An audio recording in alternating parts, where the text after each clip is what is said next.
মাই ইউরিদিল্লাহু বিহি খাইরান ইউফাক্কিহু ফিদ্দীন, আল্লাহ যার সাথে ভালাইয়ের মামলা চান আল্লাহ তাকে ইলমের দৌলতে দৌলতবান বানিয়ে দেন। আল্লাহ মাল বেদিনকেও দেয়, দিনদারকেও দেয়, বদ্দিনীকে দেয়, তো মুসলমানদেরও দেয়, গায়ের মুসলমানকেও আল্লাহ মাল দেয়, কিন্তু আল্লাহ ইলম তাকেই দান করেন যাকে আল্লাহ ভালোবাসে। জোরে বলো সুবহানাল্লাহ।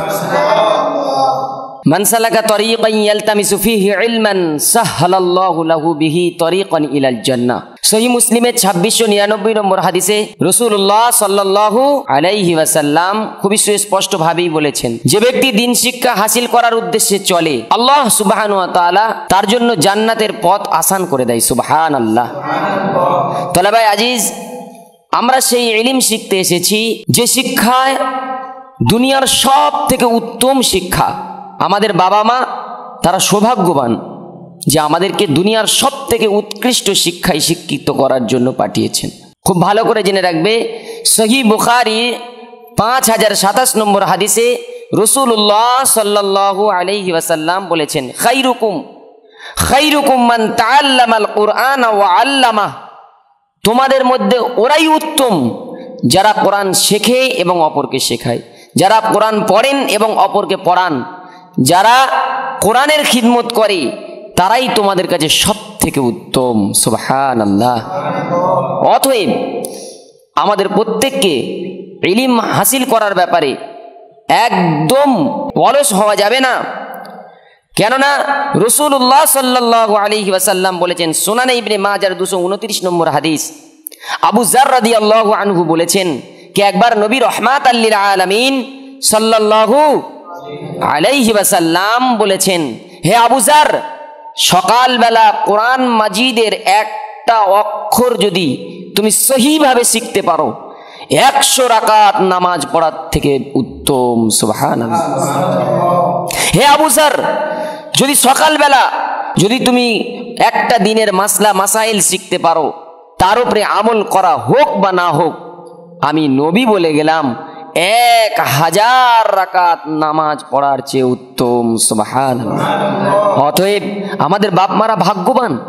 আমরা দেখেছি হাই এডুকেটেড ভালো ফ্যামিলির ছেলে, তারা তাদের বাবা মাকে বৃদ্ধাশ্রমে রেখেছে। তোমরা দেখেছো না? দেখোনি? আরে অবশ্যই দেখেছো। এরকম আমরা দেখেছি অনেককেই। কিন্তু আমরা যারা মসজিদে চাকরি করি, আমরা যারা মাদ্রাসায় চাকরি করি, আমাদের মাইনে কত? 8000, 10000, 7000। কিন্তু আজ আমাদের বাবা মারা আমাদের কাছে খুব সুখে এবং শান্তিতে রয়েছে। কেন? এই ইলম এমন একটা জিনিস যে ইলম দুনিয়া এবং আখিরাতের কামিয়াবি হাসিল করা যায়, সেই ইলম আমরা শিখেছি। তলাবাই আজিজ, এই জন্য আমাদের প্রত্যেককে হাড় ভাঙা মেহনত করতে হবে। যদি মনে করবেন করবো ইলমের জগতে আমরা কিছু করতে, অবশ্যই আমাদের উচিত হবে যে হাড় ভাঙা মেহনত করা। ইচ্ছা থাকলে উপায় হয়। এই জন্য সবাই মেহনত করবে ইনশাআল্লাহ। আরে জোরে বলো, করবে ইনশাআল্লাহ। খুব ভালো করে জেনে রাখো, আমাদের নবীজি হুজুরে আকরাম সাল্লাল্লাহু আলাইহি ওয়াসাল্লাম বলেছেন, মাই ইউরিদিল্লাহু বিহি খাইরান ইউফাক্কিহু ফিদ্দীন। হ্যাঁ, আরে আল্লাহ রব্বুল আলামিন যাকে ভালোবাসে তাকে ইলমের জ্ঞান দান করে, ইলম দান করে। আল্লাহ যাকে ভালোবাসেন, অনেকে মনে করেন যে আমাকে আল্লাহ অনেক মাল দিচ্ছে, অনেক অর্থ দিচ্ছে, তার মানে বোঝা গেল কি এই অর্থের থেকে, এই দুনিয়ার আসবাবের থেকে আল্লাহর কাছে ইলমের মর্যাদা অনেক। কেন? আল্লাহ যাকে মহব্বত করে, আল্লাহ মাল বেদিনকেও দেয়, দিনদারকেও দেয়, বদ্দিনীকে দেয়, দিনদারকেও দেয়, মুসলমানদেরও দেয়, গায়ের মুসলমানকেও আল্লাহ মাল দেয়, কিন্তু আল্লাহ ইলম তাকেই দান করেন যাকে আল্লাহ ভালোবাসে। জোরে বলো সুবহানাল্লাহ। তাহলে বোঝা গেল ইলমের মর্যাদা কত। সেই ইলম আমরা শিখতে এসেছি।